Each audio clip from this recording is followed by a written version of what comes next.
talagang humahanga ako sa Seventh-day Adventist Church. Hindi ako nang bubula dahil kaharap ko kayo. Pero sa lahat na nakilala kong Seventh-day Adventist Church, wala pa ko nakita nga Seventh-day Adventist Church na tao nga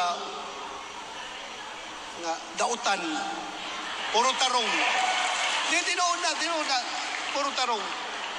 Labi na ka ng inyong advokasya sa church ninyo to keep everyone healthy.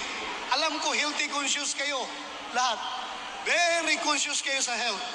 Not only physical health, not only psychological health or mental health, but most of all, spiritual health. Busa, kanang inyong advokasya